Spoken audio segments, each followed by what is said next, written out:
Bonjour Fabrice Opoglian, je te remercie d'être avec ma communauté et moi-même en interview WebSam. Fabrice, tu es parrain des Anges depuis 2011, ça fait 10 ans. Tu as donc suivi l'évolution du programme, tu étais là dans ses plus grands succès, tu étais là dans ses difficultés également. Tu vas t'exprimer sur la polémique qui touche le programme Les Anges depuis le jeudi 15 avril. Je souhaite te dire et vous dire à tous qui êtes en train de nous regarder que je donnerai la parole de la même façon si elle le souhaite à Angèle, à Raphaël, à Toto, à Rawel, à Rania, à Céline ou à Natania à nouveau. Mon rôle, c'est pas de juger, mais c'est d'essayer, et c'est ce que je vais faire, essayer de poser les bonnes questions pour faire avancer la discussion.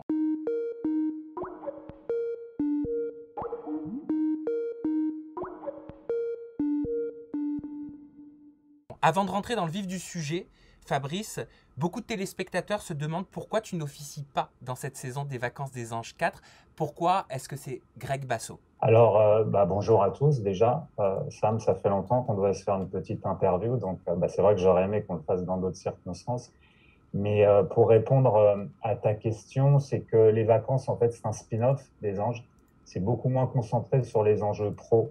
Il y a beaucoup moins d'ambition, c'est beaucoup plus fait dans le côté fun et les vacances.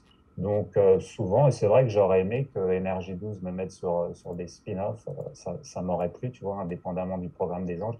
Mais souvent, ils ont pris un autre intervenant. Et là, ils ont pensé judicieux de prendre Greg Basso, qui n'avait pas fait de télé-réalité depuis des années et qui vivaient surtout sur l'île où ils ont tourné. Voilà, tout simplement.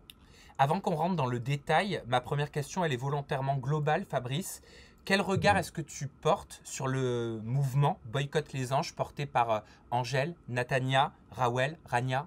J'entends surtout beaucoup de choses. Alors j'écoute, hein, c'est important. J'ai toujours écouté, que ce soit les candidats à la production. C'est ce qui a fait ma force sur toutes ces saisons.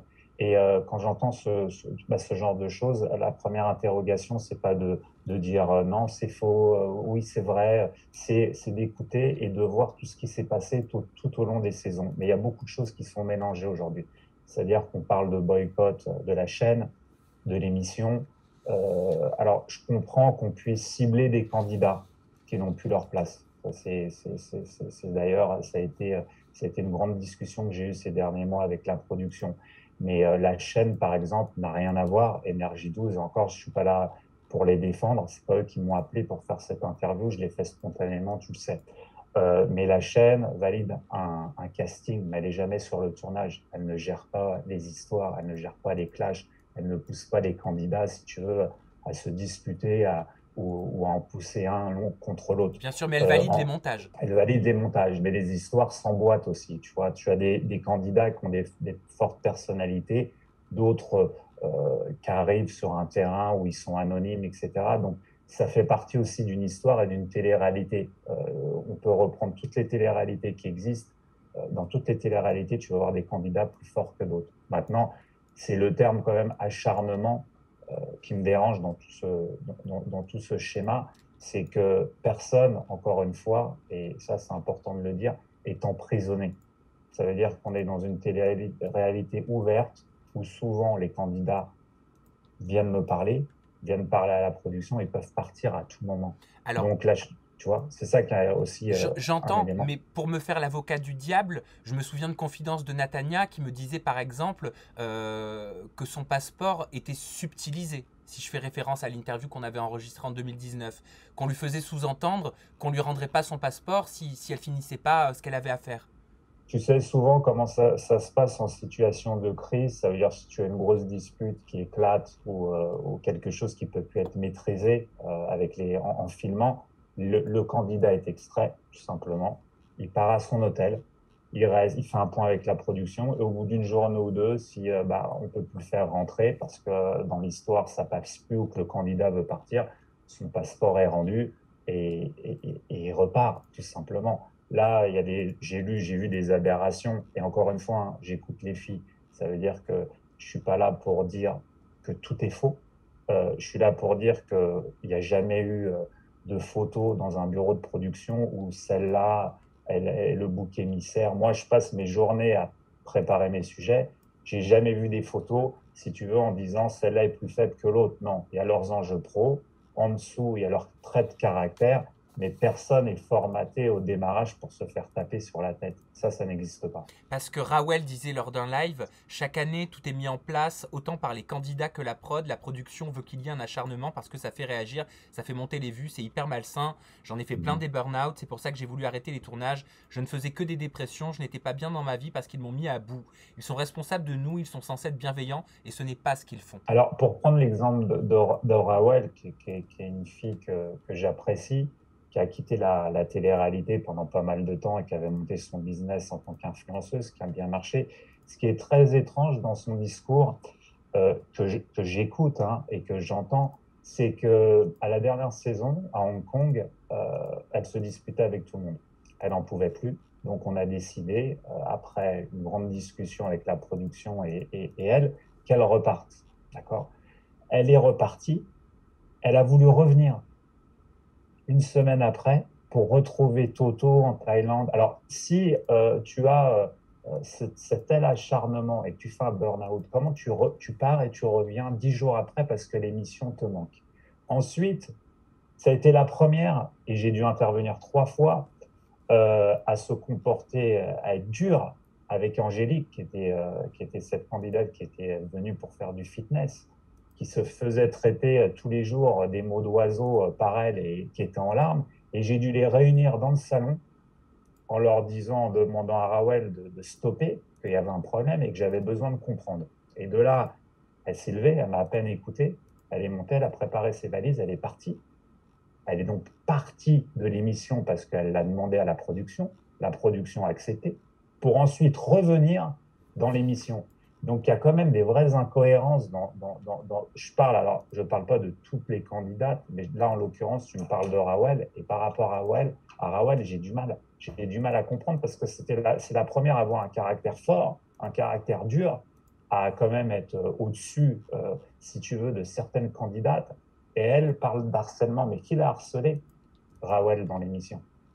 En fait, j'ai l'impression que les filles, au travers de leur live, parlent d'une sorte de mécanisme qui serait mis en place. Alors, je ne sais pas si c'est direct, si c'est indirect, si c'est les années, l'évolution du programme qui a fait que des séquences jugées inacceptables continuent de passer à l'écran. Mais j'ai l'impression que c'est un cercle vicieux dont elle parle et non pas un cercle vertueux. Est-ce que tu as la sensation, Fabrice, à ton niveau, qu'à un moment donné, à une saison en particulier, il y a eu un ascenseur peut-être de violence, d'acharnement dans les séquences?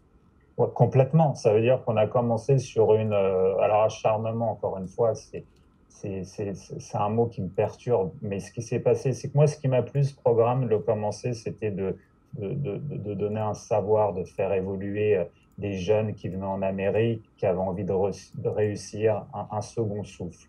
Et c'était un talent show. Et il y a des jeunes qui sont rentrés dans cette émission, qu'aujourd'hui ils vivent, comme Benjamin Khalifa, qui est grand chef à Miami, qui gagne plus d'argent que moi, qui a eu sa green card, qui est très heureux. Des filles comme Nabila, qui n'aurait jamais existé sans les anges, ou Caroline Receveur.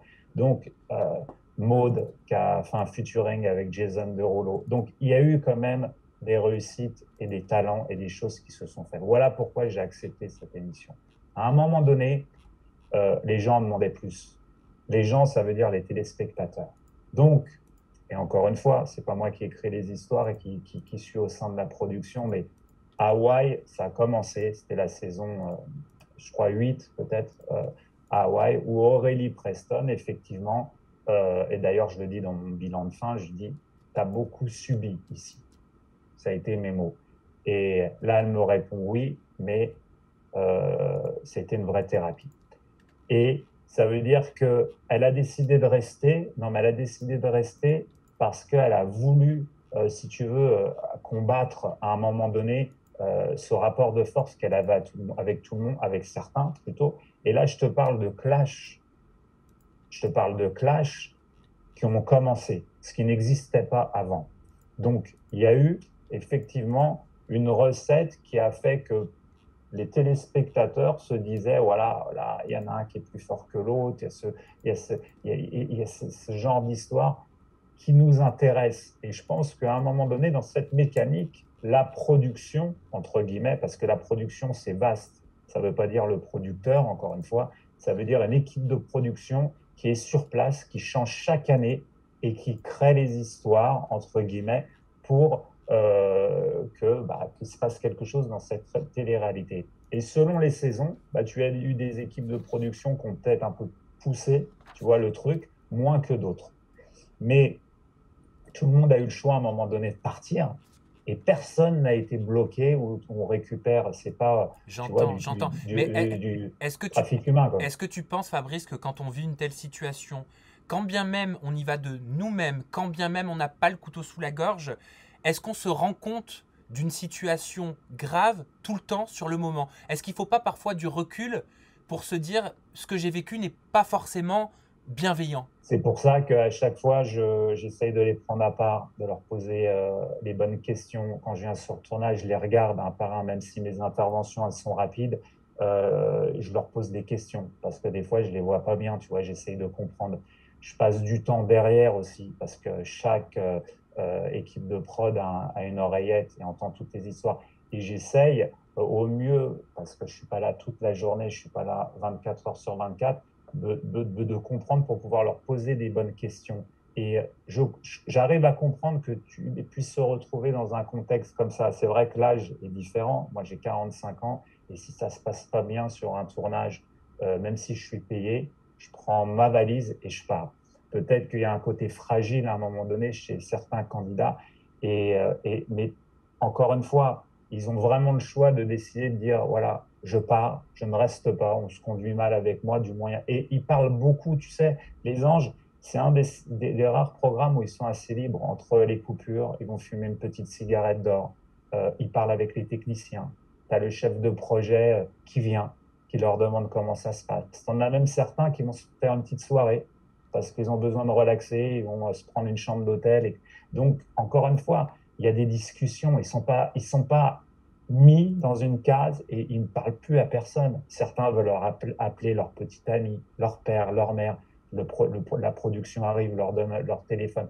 Donc, il y a quand même, là, on a l'impression que c'est pas du tout une famille, quoi. C'est qu'ils sont enfermés pendant 3 semaines, ils se font taper dessus et ils parlent à personne. Le week-end, ils sont off en plus. Donc, le week-end, ils peuvent, si vraiment ça se passe aussi mal que ça, ta première réaction, Sam, tu sors le week-end, t'appelles ta mère, t'appelles ton père, t'appelles ton copain, tu dis je veux rentrer. Et c'est fini. Tu vois, ils sont off, ils peuvent parler entre eux. Le soir, à partir de minuit ou 1 heure du matin, il n'y a plus un technicien. Ils peuvent se parler. Il y a un problème, ils se réunissent tous, ou même ils m'appellent. Moi, je suis là, tu vois, parce que je ne marche pas que pour le compte de la production. Si demain, tu as un jeune qui vient me voir, qui me dit, voilà, ça se passe très mal, moi, le premier qui suis ami avec le producteur, et qui ne connaît pas forcément les équipes de production parce qu'elles changent chaque année, je vais m'asseoir avec le producteur, je vais dire, écoute, Antoine, Thibaut, Pierre, Paul, Jacques, ça se passe pas bien, là, il faut qu'on résolve ce problème, tu vois. Je vais te poser une question claire, Fabrice. Est-ce que tu penses Ouais. que sur les dernières saisons, parce que c'est comme tu le dis, on en parle beaucoup depuis la saison 8 de cette écriture, est-ce qu'il y a une volonté au niveau de l'écriture qui s'est installée de désigner un vilain petit canard? Je pense à Nelly, je pense à Andréane, je pense à Aurélie Preston, je pense à Sarah Van Elst, je pense à Natania. Je pense que c'est pas un souhait de la production ou de l'écriture. Ils sont tous très bien, ils sont tous très bons. Ça veut dire que aussi bien les fortes personnalités arrivent bien préparées, pour moi, très honnêtement, et ceux qui sont un peu plus faibles ont déjà fait de la télé-réalité avant. Donc, ils arrivent dans un contexte où ils connaissent exactement le mécanique. Là, tu m'aurais pris un exemple d'ange anonyme qui ne connaît pas du tout la dynamique. Je t'aurais dit oui, la personne arrive plus faible et eux connaissent la dynamique, donc ils ont décidé de se mettre dessus. Alors, je suis d'accord Mais avec toi pour Nelly, je suis d'accord avec toi pour Aurélie Preston, mais Natania, Céline était anonyme en saison 11, ouais, Sarah Van Elst sortait de The Voice, donc bon, c'est pas du tout la même mécanique, et, Sarah, c'était et encore. Andréane, c'était sa première saison. Ouais. Alors, on va prendre le cas de Céline. Céline, ça a été une victime pour moi d'entrée. Voilà. Ça veut dire, elle rentre dans une émission, elle ne connaît pas la dynamique. Je crois que c'est le 2e jour de tournage. Elle a une forte personnalité, elle se laisse pas faire hein, sur le tournage. Ça veut dire qu'elle répond direct à Raphaël, à d'autres, etc. Et ça, c'est l'exemple en fait type. C'est pour ça que j'ai intervenu où à un moment donné, elle se retrouve en face de candidats ou du moins d'un candidat qui connaît complètement et qui l'abaisse gratuitement. Et là, je suis là à ce moment-là. Et c'est pour ça qu'à ce moment-là, j'interviens, parce que ça me semble important si tu veux, de couper. Et on parlait d'équipes de production. Tu vois, j'ai dû travailler avec une quinzaine d'équipes de production différentes. Tu en as certains en chef de projet, donc c'est la personne qui gère tout le tournage, qui laisse le clash monter, qui attend pour ensuite couper, parce que tu sais que dans ce genre d'émission, tu n'as jamais le droit de te battre. S'il y a un coup de poing, le candidat est extrait du programme et viré. Donc, tu en as certains qui laissent monter parce que dans l'histoire, c'est bien, et puis d'autres qui coupent, qui sait couper au bon moment. Et je pense que ce jour-là, c'était une erreur pas de production, enfin, du moins de la personne qui était là sur le tournage, c'est de savoir couper, savoir stopper au bon moment. Et savoir raconter aussi peut-être parfois. Parce que si je prends pour exemple ce qui nous a été relaté par Rawel dans un clash avec Sarah Frézou et Ahmed, elle semblait ne pas comprendre pourquoi elle passait pour folle à l'écran, Ouais. alors que ce n'était pas elle l'instigatrice, apparemment, selon se dire, des provocations, et ce n'était pas elle qui avait usé de la violence. Bien sûr, le montage, ils le font eux, hein, de toute façon. Hein, c'est les boîtes de production, donc ils font comme ils veulent. Faut pas se voiler la face. Moi, j'ai aucun regard sur le montage. Les candidats n'ont aucun regard sur le montage. Les épisodes sont montés, sont livrés à la chaîne. Voilà. Après, en termes de montage, c'est comme un film. C'est eux qui créent leur histoire. Mais l'histoire, est-ce qu'elle doit être totalement réelle, selon toi? Est-ce qu'elle peut être racontée comme la personne qui est derrière son ordinateur et derrière sa timeline, pour ceux qui connaissent, veut le raconter? Est-ce qu'il n'y a pas une Oui, mais le responsabilité à ce contexte, quand niveau-là? même, ce que tu as, je veux dire, tu ne peux pas sur un montage mentir, puisque tu sais, c'est filmé en temps réel. C'est-à-dire que tout ce qui se passe, c'est filmé comme dans une vraie vie. Donc, tu peux couper des séquences, mais tu peux pas, ils peuvent pas passer des heures à mentir. En termes de production, ça serait impossible. Ils te racontent quand même une histoire qui se passe. Maintenant, certains candidats te disent, oui, j'ai été coupé au moment où je disais ça, etc. Mais l'histoire, elle est quand même racontée. C'est vrai, mais j'ai déjà entendu des candidats qui me disaient que certains morceaux de leurs phrases sont mis sur d'autres séquences, sur des plans de coupe par exemple, ou des plans d'écoute, tu sais, avec leur visage. Je pense à Kim, qui me racontait, Ouais. ça remonte, hein, elle me racontait qu'une séquence où elle était avec les dauphins, notamment, elle disait d'un dauphin, oh je l'adore, il est trop beau. On aurait pris cette phrase et on l'aurait mis comme si c'était pour un garçon, un candidat. Ah oui. Angèle le racontait là en disant, voilà, par rapport à son clash filmé avec Raphaël et ses regards apparemment qu'elle aurait fait, comme il lui reprochait Raphaël apparemment, Ouais, à ouais. elle et Tiffany, elle disait c'est un autre plan qui n'a rien à voir, où on me voit regarder, mais c'était pas à ce moment-là. Mais bon, souvent, ce sont pas pour des trucs, tu vois, c'est des petites séquences comme ça. Alors, effectivement, ils doivent faire leur soupe. Moi, je gère pas le montage. Mais pour C'est reprendre pas le toi cas de ça. Kim, tu vois, pour reprendre le cas de Kim, moi, j'ai intervenu sur une séquence où quand j'ai fait un reveal d'une de ses musiques, tout le monde tournait le dos, tout le monde se lève, personne n'écoute. Et j'ai du mal à comprendre à ce moment-là. Et je me lève et je leur demande tous de revenir, sinon je stoppe. Il n'y a plus de rendez-vous, plus rien. Et là, Kim me dit merci. C'est bien. Je me dis, mais ils sont durs avec elle. Mais ce que je ne suis pas, moi, derrière, c'est qu'elle se met devant certains candidats ou candidates et elles insultent leur mère pendant 10 minutes et que la tension monte. Donc, il faut tout reprendre dans un contexte. D'accord? Si demain, tu me sortais une candidate qui est arrivée, qui n'a créé aucune histoire et qui n'a fait que subir, mais en se disputant avec personne, en étant honnête, etc., je serais le premier à te dire, il y a un vrai problème sur elle. Parce que je suis un mec honnête et que je suis juste, tu vois. Mais il faut tout reprendre dans un contexte, pourquoi la tension monte et à un moment donné, pourquoi ça explose. Je te propose, Fabrice, de prendre ton smartphone. Je t'ai envoyé des vidéos de façon à ce que tu puisses les découvrir et réagir avec nous. Et je te propose de commencer par la vidéo extraite du live d'Angèle, Rawel, Rania et Céline Morel. Pour moi, c'est la production qui est la première coupable parce que c'est la production qui donne le pouvoir à ces candidats, donc au Raphaël, à Sarah, etc. Sans la production, ça ne se passerait pas du tout comme ça. Il y en a qui ont fait des bagarres, ils n'ont pas été virés. Il y en a qui ont voulu frapper, ils n'ont pas été virés. Par contre, quand c'est des candidats qui ne veulent pas rentrer dans leur méthode ou leur système de fonctionnement, là, ils veulent faire quoi? Te boycotter, voilà. En fait, c'est même plus qu'elle cautionne, c'est qu'elle le met en place. Et ça, j'en suis sûre et certaine parce que je l'ai vu à travers moi. Parce que clairement, la production ne voulait pas qu'on soit amis, toutes les trois. Et ils mettront tous les éléments en place pour que ça se passe comme ils l'ont prévu. Et si tu vas pas dans le sens de scénario, et ben c'est là où il t'arrive des problèmes. En gros, c'est soit vous acceptez qu'il y ait une victime et qu'il y ait un acharnement, soit vous participez à ça, soit ça sera vous la victime et ça sera vous qui subirez l'acharnement. Qu'est-ce que tu ressens? Qu'est-ce que ça te provoque d'écouter ces déclarations-là?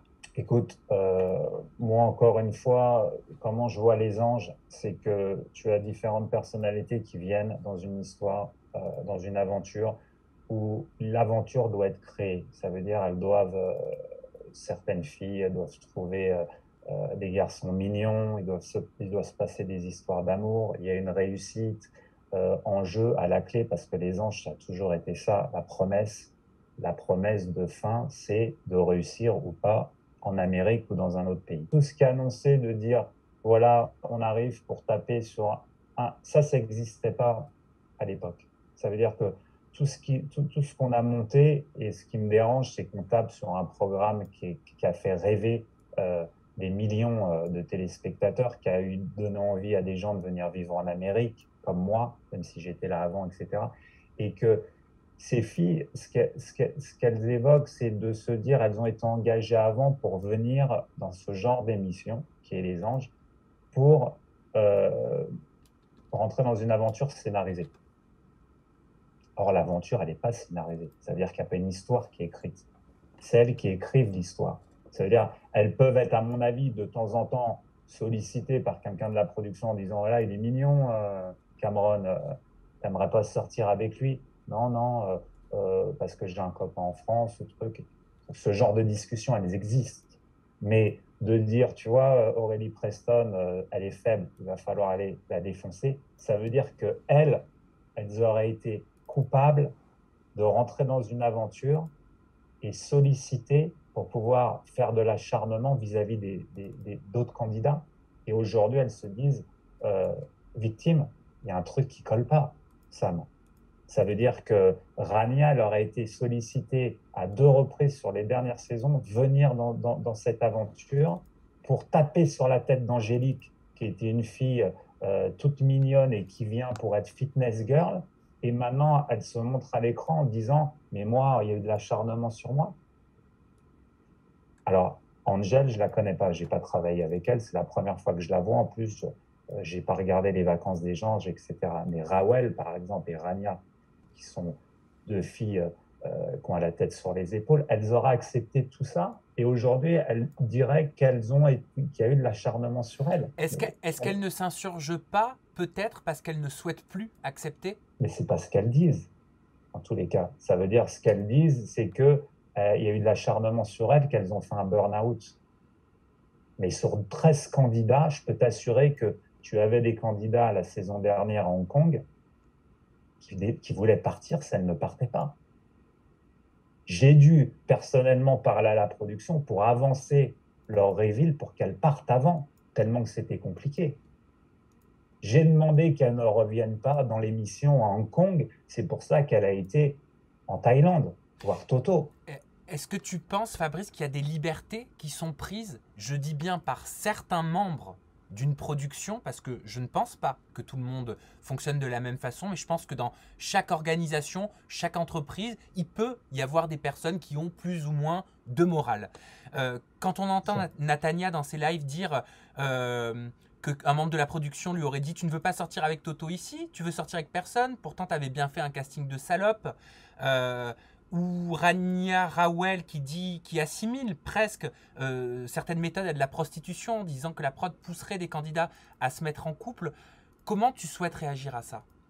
Je pense que, alors, prostitution, c'est aussi un terme très, très dur. Ça veut dire que déjà, les castings sont faits en France où tu as un critère. Ça veut dire qu'il faut que la fille ou le garçon soit célibataire, il faut qu'il soit prêt effectivement à rentrer en couple avec quelqu'un, parce que ce que les téléspectateurs veulent voir. Donc, effectivement, au démarrage, déjà, tu sais que tu viens dans une aventure où si tu veux être un candidat qui marque les esprits et qui fonctionne bien, entre guillemets, c'est de faire des histoires, être rigolo ou être bon dans tes enjeux pro ou avoir une histoire d'amour parce que la ménagère tu vois, vit à travers cette émission, elle a envie de voir Natalia tomber amoureuse de Thomas, par exemple.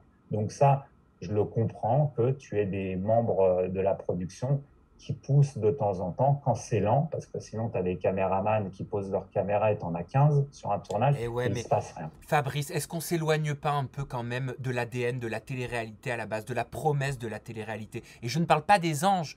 Et tu sais que ça fait 6 ans que je traite aussi de cette industrie-là, mais j'ai l'impression que d'année en année, on est en train de perdre cet ADN. Ça se scénarise plus d'année en année, sans doute. Ça veut dire que, mais pourquoi? Parce qu'en fait, les candidats sont plus du tout spontanés. Les candidats aujourd'hui viennent pour une raison simple, c'est d'avoir des followers, c'est de faire des placements de produits. Avant, tu avais des gens qui venaient pour réussir, qui vibraient, qui aimaient la musique. Par exemple, Sarah, tu parlais de Sarah, qui parle anglais couramment, j'ai réussi à leur faire l'émission de Mario Lopez Extra en Amérique, en direct. Elle a fait au Mandrian un showcase. Voilà, moi, ce qui m'a toujours fait vibrer dans Les Anges. Moi, j'ai jamais vibré en voyant des candidats qui venaient juste pour créer le buzz, qui partaient, tu vois. Et c'est eux qui ont créé tout ça. C'est-à-dire, ce sont ces candidats qui sont arrivés préparés mentalement. Pourquoi? Parce qu'on a commencé à prendre toujours les mêmes, en ne prenant pas des nouveaux qui étaient spontanés. Parce que c'est eux qui emmenaient les audiences. Mais aujourd'hui, ça ne fonctionne plus, tout ça. Ça veut dire que je pense, très sincèrement, sans citer de nom, tu as une catégorie de candidats qu'il ne faudrait plus voir, qui ne servent plus à rien, qui n'emmènent plus rien dans un programme comme Les Anges. Ben moi, j'aimerais qu'on puisse citer les noms, parce qu'il y a beaucoup de noms qui ont été cités. Tu en as parlé, ça, toi, avec la production? Tu t'entretiens? Est-ce qu'il y a des candidats? Est-ce qu'il y a des candidats, Fabrice, que tu ne souhaites plus voir? Écoute, déjà, moi, ce que j'ai dit à la production, c'est que l'idée de faire une dernière des Anges, un All-Star avec les meilleurs, c'était l'idée de terminer en beauté ce programme sur une dernière saison avec les meilleurs, à Los Angeles ou à Miami, et c'était vraiment retour aux sources. Ce que j'ai aussi dit, c'est qu'il y en a certains qui ne m'intéressaient plus, moi, personnellement, dans ce programme, et que s'ils revenaient, il y aurait de grandes possibilités que je ne fasse plus Les Anges. Qui tu ne souhaites plus voir dans ce programme? Qui, selon toi, ne devrait plus être dans ce programme de par ses agissements passés? Écoute, des gens qui sont arrivés au bout, qui n'emmènent plus rien, c'est-à-dire en termes d'enjeux pro. Alors ouais, effectivement, quelqu'un comme Raphaël, je pense qu'il n'emmène plus rien à ce programme. Sarah Frézou, ça n'emmène plus rien à ce programme. Thomas, on a vécu les meilleures années au niveau boxe, etc., mais c'est fini. Ça veut dire que voilà, tu as des candidats de ce style qui n'emmènent plus rien au programme. Raphaël, il est venu, c'était sympa, il a été footballeur, après il a été barbeur, mais qu'est-ce que ça emmène de plus à part venir et créer une mauvaise ambiance? Est-ce que tu parles de projets qui n'ont plus lieu d'être, ou est-ce que tu parles de candidats qui ont des comportements inacceptables en tournage? Alors moi, je te parle, c'est vrai que dans un premier temps, je te parle de projet, parce que c'est dans ça que je m'occupe. Maintenant, si je me place, si tu veux, dans ce contexte où ça revient toujours, tu vois, ça veut dire les histoires, etc. Moi, ce qui s'est passé, en l'occurrence, à Marrakech, et on va y revenir, si tu veux, j'aurais été producteur, je n'aurais jamais repris Raphaël. Je te propose, vu que tu amorces cet angle-là, de cliquer sur la deuxième vidéo. J'ai l'impression que je suis né en 1926. Ouais. Alors attends. La deuxième vidéo qui concerne une interview que j'avais enregistrée avec Natania en 2019. Une interview qui m'avait causé beaucoup de soucis d'ailleurs, soit dit en passant. Regarde cet extrait et on pourra Deuxième, hein. en parler juste après, sachant que j'espère que tu vas pouvoir t'exprimer sur cette vidéo. Tu ne l'as jamais fait jusqu'à présent. Et là, Raph a sauté, toi ferme ta gueule, je vais te baiser, tu vas voir en off ce que je vais te faire, grosse pute. Et Fabrice, c'est pas passé. Fabrice, c'est pas passé du tout, il lui a dit, maintenant t'arrêtes de mal parler. Et Raph lui a dit, toi, va te faire enculer. Et là, c'est manque de respect x2. Fabrice, il a pas supporté, donc il a mis un coup à Raph. Et là, juste en parler, je te jure, je t'entends. Attends, Fabrice a mis un coup à Raph? Fabrice a mis un coup à Raph. Tellement c'était trop en fait. C'était beaucoup. Un coup où? Je crois dans le cou, genre il a mis un truc comme ça, tu vois. Mais genre, c'était pour le calmer ou c'était un coup? Pour le calmer. C'était pas en mode je vais te défoncer. D'accord, pour le c'est calmer. important donc d'utiliser non, les bons c'était mots. vraiment en mode maintenant arrête de manquer de respect, c'est trop. Et ce qui s'est passé, c'est que Raph, il y a l'exorciste qui est sorti de lui. Mais vraiment, il a enlevé son micro comme ça, il s'est mis à taper tout le monde, caméraman, femme de la prod, tout ce qui était sur son chemin, il l'a tapé. Il est même parti chercher un poids parce qu'il voulait frapper Fabrice avec. Les poids pour faire de la muscu. Jusqu'à où ça va? Mais comment les gens, les candidats, les membres de la production ont réagi? Les anges ont défendu Raph. Et la prod a décidé de virer les deux. Et ils ont insisté sur le fait que Fabrice n'aurait pas dû mettre le coup en premier. Alors que c'est Raph qui fait de l'harcèlement. Donc en gros, c'est quelqu'un qui nous protège, un vrai homme, enfin quelqu'un de la prod qui réagit à ça, on le met en porte-à-faux. C'est pas quelqu'un de la prod, hein, je crois, Fabrice. Hein. En tout cas, c'est ce qui a été dit dans la prod, c'est qu'il faisait partie de la prod. Ah, je sais pas alors. Autant Fabrice pour moi. fait partie de la prod. Qu'est-ce que tu as pensé de sa réaction à Fabrice? Waouh. Enfin un homme, quelqu'un d'humain, quelqu'un qui ne pense pas prod, quelqu'un qui ne pense pas programme, quelqu'un qui pense à une femme en train de se faire insulter. Enfin un homme, quelqu'un d'humain qui pense à une femme en train de se faire insulter. Natania a terminé cet extrait de cette façon-là, quand on avait enregistré cette interview. Est-ce que tu as vécu ce qui est relaté de la même façon, Fabrice? Écoute, pour te reprendre tout l'historique de ce passage, si tu veux, c'est un peu comme le même scénario, hein, quand tu te retrouves dans une situation dans la rue où il y a une situation où tu dois intervenir et tu réfléchis pas. Ce jour-là, je fais mon entrée, si tu veux, comme d'habitude, pour annoncer mes rendez-vous pro. Et puis, c'est vrai que je suis étonné. Il y a une discussion, il y a un clash. On est 30 sur un tournage. Il y a 30 équipes, c'est-à-dire des caméramans, des mecs qui ont des gros bras, des costauds qui s'entraînent tous les jours, qui portent des caméras. Mais je vois que ça ne s'arrête pas, tu vois, le clash.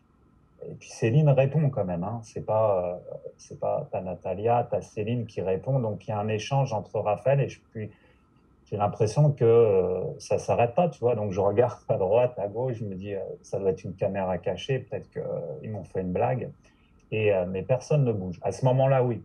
C'est-à-dire que la production, tu te dois d'arrêter.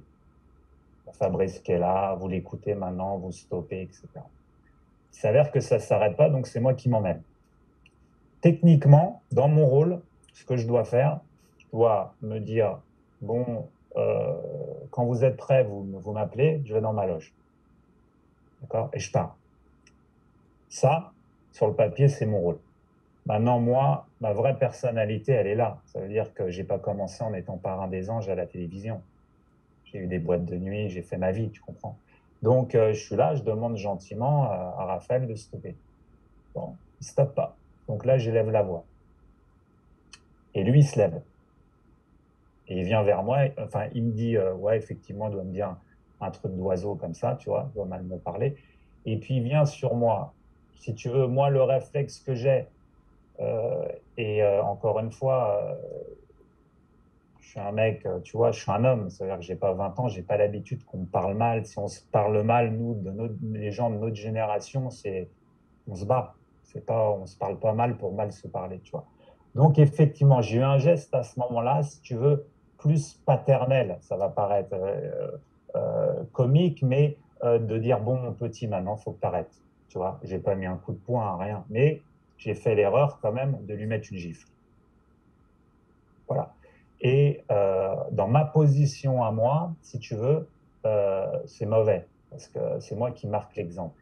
Donc je les incite à jamais se battre, à communiquer. Donc à ce moment-là, j'aurais dû prendre Raphaël, l'emmener dehors, le prendre par l'oreille et lui dire, voilà Raphaël, là je peux pas intervenir, là il faut que tu te calmes, ça sert à rien, ça va même pas être filmé, il faut arrêter votre clash.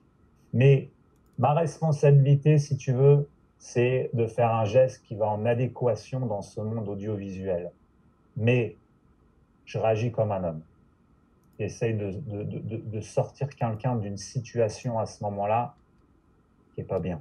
Mais si tu réagis comme ça, j'imagine que pour te pousser dans tes retranchements, c'est que la séquence à laquelle tu as assisté devait être quand même sacrément violente. Ouais, c'était pas bien. C'était pas bien. Et encore une fois, Raphaël, je pense que c'est pas quelqu'un foncièrement méchant, puisqu'après on s'est expliqué spontanément, il m'a pris dans ses bras, etc. Donc, mais qu'il s'est créé ce personnage, Raphaël, et au fur et à mesure des années, ça a pris trop de poids, si tu veux, et il connaît plus ses limites au niveau, tu vois, au niveau, à ce niveau-là. Et à ce moment-là, si tu veux, lui, il n'a pas compris, parce qu'il a du respect aussi pour moi. J'avais jamais eu de problème avec lui sur toutes les autres saisons. Et en plus, c'est quelqu'un que je trouve sympa, c'est-à-dire on se voit, on rigole, c'est un garçon sympathique, tu vois. Mais à ce moment-là, c'est un réflexe, si tu veux, moi déjà, parce qu'il venait sur moi et j'avais pas envie de me prendre un coup le premier, donc j'ai réagi vite, rapide. Et, mais ça a été aussi une erreur, tu vois. Après, ce que j'ai pas compris, ça a été la réaction, si tu veux, mais ils n'ont pas eu le choix de la production, là, plus de la production, mais de la chaîne du producteur, c'est de me faire repartir. Donc, j'ai pas pu finir mon émission parce En tout que cas, pas c'était moi qui Marrakech, parce que tu es décidais. revenu sur Miami avec Raphaël par la suite. Oui, ça, je le savais pas en plus, que Raphaël revenait. Je l'ai appris la veille. Donc Comment ça, tu l'as c'était pris? Comment tu l'as pris? très, très mal, très mal. Je l'ai pris très mal, donc d'ailleurs, j'ai pas parlé au producteur pendant 6 mois, qui est un ami, euh, par rapport à ça. Et j'ai été obligé de voir face à face Raphaël pour m'expliquer avant le tournage le lendemain, parce que je ne me sentais pas capable de faire semblant vis-à-vis des anges, des téléspectateurs, et me retrouver en face de Raphaël avec ce malaise. On s'était quitté mal. Et spontanément, si tu veux, ça s'est fait naturellement, on s'est attrapé. Il m'a dit, je suis désolé. Je lui ai dit que moi, j'avais pas eu envie, mais je l'ai fait comme si c'était parce qu'on a 20 ans d'écart quand même, et comme si c'était un père qui avait envie de calmer son fils, parce qu'il avait été, tu vois, un peu euh, méchant. Et je l'ai pas tapé. Taper, ça voudrait dire que je lui ai mis un coup de poing. C'était une vraie bagarre. Mais ça a été plus dans ce sens-là, si tu veux. Et puis, j'ai été puni parce que j'ai mis le premier coup, voilà, tout simplement. Mais je l'ai fait vraiment spontanément et je l'ai fait dans une situation où ça me semblait logique et j'avais aucun regret. Même si j'avais été viré de l'émission à jamais, je serais rentré chez moi, ma femme, ma fille, j'aurais été serein, tu vois. Et c'est ça ce qui est important, moi, et c'est pour ça que j'ai duré 10 ans dans ce business, c'est que j'ai toujours été authentique avec les gens et avec les téléspectateurs. Est-ce que, comme Nathaniel expliquait, Raphaël a eu une réaction démesurée en quelque part, je vais le dire vulgairement, mais fonçant dans le tas? Est-ce qu'il a pris un halter en venant vers toi? Ouais, non, c'était pas un alter, mais il a pris quelque chose, effectivement, parce que moi, je suis sorti tout de suite quand ça s'est passé, ils m'ont extrait, tu vois, du plateau, et c'est vrai il y avait 20 personnes, des gros bras, des régisseurs, personne n'a bougé, et je me suis dit, quand même, je suis tout seul à ce moment-là, tu vois, et quand je sors dehors, il a fait le tour du bâtiment, il est revenu avec un truc dans la main. Et là, ça a été très vite, hein. Là, si tu veux, il y avait la chef de projet et mon premier réflexe, ça a été de protéger la chef de projet pour pas qu'elle se prenne un coup. Même l'a fait tomber au sol. Elle est tombée, je suis tombé. Bon. Et là, il a été attrapé, Raphaël. Et bon, si tu veux, ce jour-là, c'était pas beau ce qui s'est passé. Mais encore une fois, il faut mettre les responsabilités à tous les niveaux, c'est que moi, j'ai faute aussi. Ça veut dire que dans ce monde-là, je n'aurais jamais dû, si tu veux, lever la main sur un candidat, même en situation de crise. Mais on a aussi beaucoup parlé avec plein d'autres animateurs comme Moundir, etc. On commençait à ne plus être respecté par les candidats. Moundir, il y a une candidate qui l'a insulté en plein tournage, il a quitté le Tu tournage, parles de Jessica Tivnin sur je crois. Moundir et les Ouais, apprentis aventuriers, je de crois. mémoire, hein. Je suis pas tous les noms, etc. Ce Mais qui je aurait crois que c'était. expliqué qu'il ne soit plus dans l'émission par la suite, je crois, il me semble, Ouais, parce que et il y lui n'en voulait y plus, aurait eu un donc je crois qu'elle, ultimatum qui aurait été posé par certains candidats. voilà, donc elle a traité sa maman. Il y a une histoire comme ça en plein direct.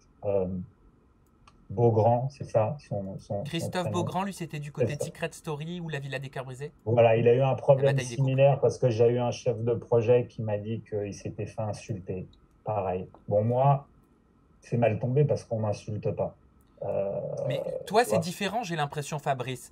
Tu étais face à une situation où tu voyais une jeune femme de 19 ans, si je me trompe pas, si je suis le discours de Natania, en train de subir des insultes, des Oui. accusations.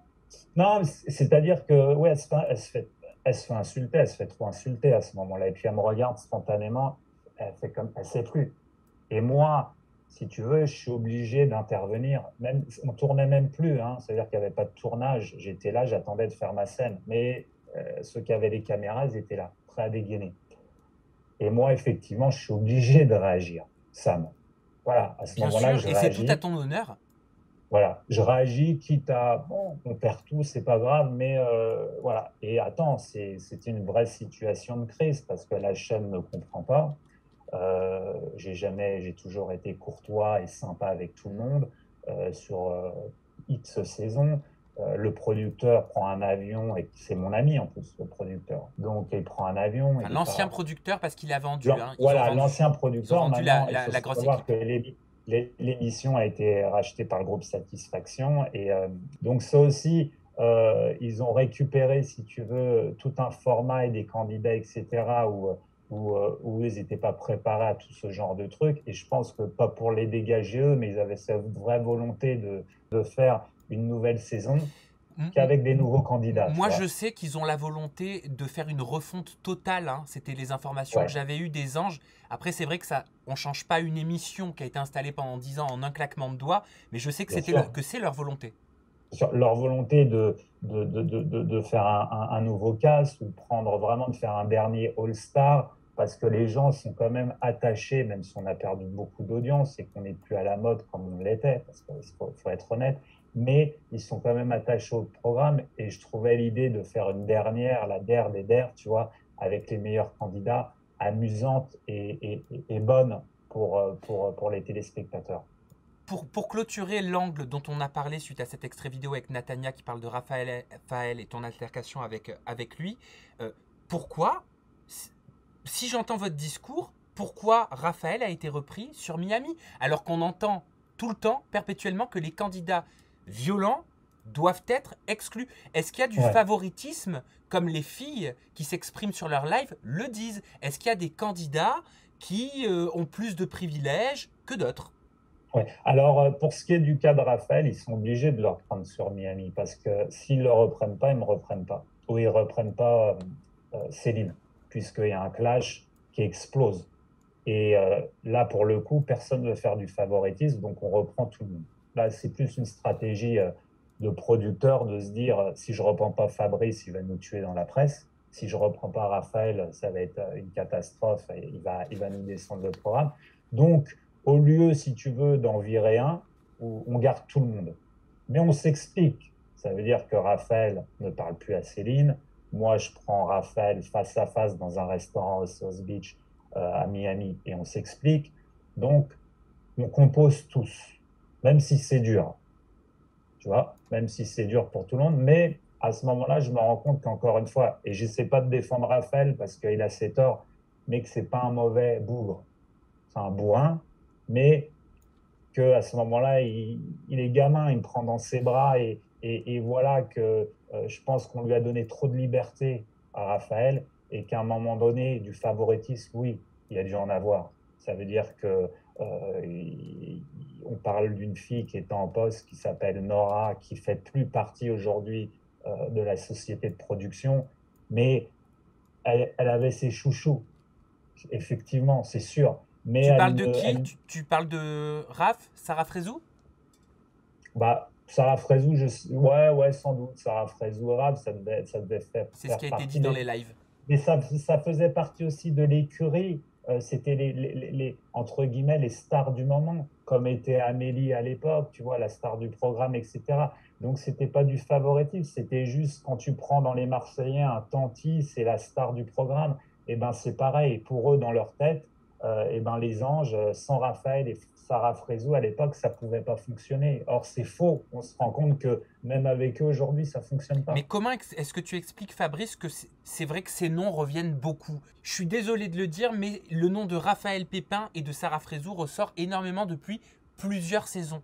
On a Ouais. assisté à des séquences qui sont même dures parfois à voir. Tu veux que je sois sincère avec Oui, toi? Je pense que ce genre de candidat, ça ne sert plus à rien dans ce genre de programme. Voilà. L'époque est révolue. C'est fini. Ça veut dire que c'était bon à un certain moment. Sarah Frézou, elle est venue avec ses ambitions, mannequin grande taille, elle voulait perdre du poids. Aujourd'hui, encore une fois, pour moi, ce qui a tué tout ce business de candidats spontanés, ce sont ces produits de placement. Le jour où ils ont commencé à faire des gros sous, ils ont pris un autre niveau. Le business a changé, mais ce genre de candidat, moi, je préférerais, et encore une fois, la chaîne où les producteurs vont me dire, oui, ça ne marchera jamais, mais prendre des gens neufs, ou alors prendre des anciens qui avaient cette spontanéité. Tu vois, un Kamel qui était drôle, tu vois, Sofiane qui avait du talent, faire un All-Star comme ça ou prendre des nouveaux. Mais moi, je pense que ces candidats, et encore une fois, il y en a certains que j'apprécie, qui sont sympas, mais ça ne sert plus à rien dans ce genre de programme. Parce que déjà, nous, à la base, la genèse de ce programme, c'était un talent show pour réussir, si tu veux, tu vois, avec des enjeux pro. Je vois pas qu'est-ce qu'on peut faire aujourd'hui à un Raphaël ou une Sarah Frézou dans Les Anges. Alors là, c'est les vacances, des tâches ménagères, tu vois, ce genre de trucs, s'occuper d'un hôtel. Donc c'était encore un contexte complètement différent. Mais dans Les Anges purs, ils n'ont plus lieu d'être. C'est évident, puisqu'ils vont venir pour vendre quoi? Plus rien. Donc, automatiquement, ils vont essayer de vendre ce qu'ils savent faire le mieux aujourd'hui, c'est-à-dire provoquer les autres. c'est-à-dire que tu penses qu'ils compenseraient leur manque de talent par de l'agressivité? Provoquer les autres, tu vois. Mais il n'y a Par pas la de talent. provocation? Il y a plus de talent. Quel talent tu vas donner à un Raphaël aujourd'hui? Je veux dire, Raphaël, c'est quelqu'un d'intelligent. Il a monté son business. Il a un barbershop en France. C'est À vrai. un moment donné, si tu réfléchis, je veux dire, c'est comme moi, si j'ai plus ma place dans les anges et que les gens me demandent plus pour emmener, même si je l'anime bien, eh ben, c'est l'heure de me retirer, je me retire. À un moment donné, il faut plus forcer, tu vois. Et un Raphaël n'apporte plus rien dans les anges. Je te parle pas d'autres téléréalités. Demain, il peut faire les Marseillais, il peut créer ses histoires, etc. Mais dans notre programme à nous, ça n'amène plus rien. Oui, mais Ou même une est-ce Sarah que Frézou. je ne parle pas de Raphaël, je parle en général et dans le secteur de la télé-réalité, est-ce qu'autant de violence, est-ce qu'autant de phases d'humiliation sont nécessaires? Je te propose de répondre à cette question, Fabrice, juste après découvrir le dernier extrait vidéo que je t'ai envoyé sur WhatsApp. Tu dois connaître la productrice Alexia Laroche-Joubert. Ouais, bien sûr, Elle je la connais. réagissait en 2019 et tu pourras répondre à cette question. C'est marrant parce que, par exemple, dès que je faisais Star Academy et que ça devenait trop, ça s'envenimait, les gens n'ont pas envie de ça. Donc moi, c'est une position que j'ai eue très très tôt. Parce qu'il y a un moment, vous ne voulez pas, c'est quand même un moment joyeux, sympathique, où vous passez du temps agréable, vous voulez discuter de ça, et après vous êtes dérangé, par exemple les phases d'humiliation, moi je pense, je le dis très sincèrement, il y a des séquences des anges, il y a quelques années qui n'étaient pas possibles. C'est-à-dire qu'il y avait une fille, à un moment, elle a été traitée de merde ou de trucs comme ça, il y a un moment, il faut pas humilier les gens, c'est pas bien, et vous n'avez pas envie d'être témoin de ça, parce que c'est une forme de complicité. Et c'est pas qui s'engueule, etc. Ça, c'est le cours de la vie. mais il y a toujours un moment où c'est des programmes qui doivent être joyeux. Moi, je pense que Alexia, que j'apprécie beaucoup, qui est une vraie pro, c'est un programme feel good. Voilà. À un moment donné, il faut rester dans ce cadre-là, c'est-à-dire donner du bonheur aux gens qui le regardent. Après, tu peux avoir des clashs, il en faut des clashs, parce que c'est la vraie vie. Je t'enferme, moi, en colonie de vacances avec 15 personnes que tu ne connais pas, ou même dans une villa avec 15 personnes inconnues, tu vas te disputer. C'est Oui, normal. bien sûr. Par contre, je ne Tu jetterai vois. pas de saut de piste sur quelqu'un. Exactement. Et ça aussi, et je suis complètement d'accord avec toi, sont des actes qui ne devraient plus exister. Voilà. D'ailleurs, c'est même très étonnant que ça soit diffusable, ce genre de choses. Mais moi, j'étais toujours dans un esprit feel good, faire un show, parce qu'on est là pour faire de l'entertainment. Ça veut dire divertir les gens. Et on est tous bons dans notre rôle, parce que moi, encore une fois, je suis arrivé dans un programme sur Énergie 12 où j'ai emmené des stars américaines, comme Kim Kardashian, comme Snoop Dogg, comme DJ Khaled. Personne ne l'avait Paris fait, franchement. Hilton, tu nous as fait rêver. Non, mais personne ne l'avait fait. Et j'ai eu des vraies années de bonheur, tu vois. Et quand je vois qu'on boycotte le programme, où on a le droit de tirer sur quelques candidats qui se conduisent mal, c'est légitime, tu vois. Et à ce moment-là, la production, la chaîne décide de ne plus les mettre. Et là, on tire la sonnette d'alarme, tu vois. Mais il faut pas taper sur un programme ou sur une chaîne, parce qu'en fait, je pense qu'on tape à côté, tu vois. Maintenant, de tous se réunir et dire, voilà, il y a des profils qu'il faut plus avoir, il y a des contextes qu'il faut plus avoir, il y a des tensions et des clashs qu'on veut plus voir, et les gens doivent le dire, les téléspectateurs doivent le dire, parce qu'au bout du compte, c'est eux qui font les audiences. Nous, sans eux, on n'est rien. Sans les gens qui regardent, on vaut zéro. Les producteurs ne produisent plus, les chaînes ne diffusent plus parce qu'il n'y a plus d'annonceurs. Donc, il faut taper. Voilà, les filles, encore une fois, il y a un mouvement et je le respecte. Ça veut dire que je ne suis pas là à dire que vous êtes des menteuses, etc. Bien au contraire, je suis le premier à écouter leurs vidéos. Je leur ai même proposé, Angel m'a dit, oui, est-ce que tu peux te lier à nous? Je lui ai dit, on fait un live, les filles, quand vous voulez. Ça veut dire que, bien au contraire, je suis authentique et tu vois, je t'ai répondu le plus honnêtement du monde. Je me suis jamais exprimé, je ne fais pas de presse, je ne fais pas de médias, je ne fais pas de story. Donc aujourd'hui, j'ai parlé du cœur. Personne m'a demandé de venir, ni Énergie 12, ni les producteurs.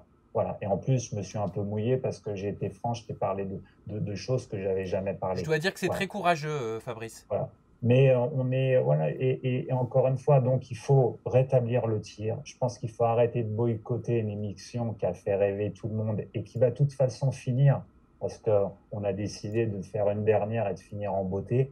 Et ceux qui ne doivent plus revenir et qui ont un mauvais comportement, eh ben c'est cela qu'il faut stopper. Ton mot de la fin, Fabrice, pour conclure, la télé-réalité à 20 ans, comment est-ce que tu souhaites qu'elle évolue? Et je te propose qu'on termine là-dessus. Bah écoute, on a eu encore une fois 10 belles années. C'était une nouvelle télé-réalité. La première, c'est beaucoup de gens l'ont connue, d'autres moins. C'était le Loft, donc ils étaient enfermés. C'était un autre mouvement. Les Anges s'étaient ouverts. C'était l'Amérique. C'était quelque chose qui faisait rêver les jeunes de partir aux USA, ce qui m'a fait rêver. Donc je pense que ça a marché parce qu'on a été, ça me correspondait. C'était moi, c'est ce que j'avais rêvé, tu vois. Et puis après, il y a eu les Ch'tis, les Marseillais, qui étaient quand même similaires aux Anges, tu vois, sauf qu'ils avaient pris un peu plus des caricatures. Aujourd'hui, tu sais, moi j'aimerais revoir des formats, par exemple, qui me plairaient d'animer, comme La Ferme, qui étaient des formats qui ont bien marché, ou des talents de show. J'avais développé un truc qui s'appelait la Hollywood Academy, mais mettre des vrais talents à Hollywood qui vivent ensemble, comme Undo Stress, un peu dans l'esprit. Je pense que on sera toujours dans une atmosphère où, comme faisait Alexia dans Starac, c'est de faire ce genre de choses, ça plaira toujours aux téléspectateurs. Mais bien entendu, tout ce qui se passe aujourd'hui, finalement, c'est bien, parce que ça va permettre de faire un reset complet et de changer. Donc un mal pour un bien pour toi, Fabrice. Merci infiniment d'avoir accepté cette interview pour ma communauté, en ma compagnie. Je le redis, c'est très courageux Je connais peu de Non, mais c'est personnes. normal. Je connais peu de personnes qui seraient prêtes à prendre la parole. Tu l'as fait, c'est très louable. Merci, merci Merci à pour ça, toi, Vincent. Fabrice. Chez toi, il est tôt. Moi, au moment où j'enregistre, il est 18h47. Je pense qu'il doit Ouais, être ici, 9h30. 9h du matin, je me suis levé tôt pour Ah toi. bah c'est gentil. Je vais te laisser donc entamer ta journée. Et puis, on va continuer à suivre cette histoire en espérant qu'elle puisse s'apaiser pour tout le monde, pour que tout le monde, même les personnes qui se sont senties mal et lésées, se sentent soulagées.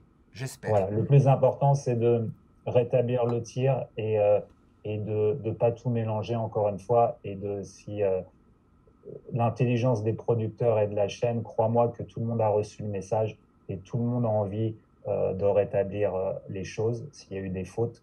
Mais en tous les cas, il faut surtout ne pas tout mélanger. Merci Fabrice. Merci Ok. à vous Merci, toutes Sam. et tous de nous avoir suivis. Vous avez la barre de commentaires pour donner votre avis juste en dessous. Et nous, eh ben, on se retrouve en interview digitale et 2.0 WebSam très prochainement. Prenez soin de vous, même digitalement parlant. À bientôt.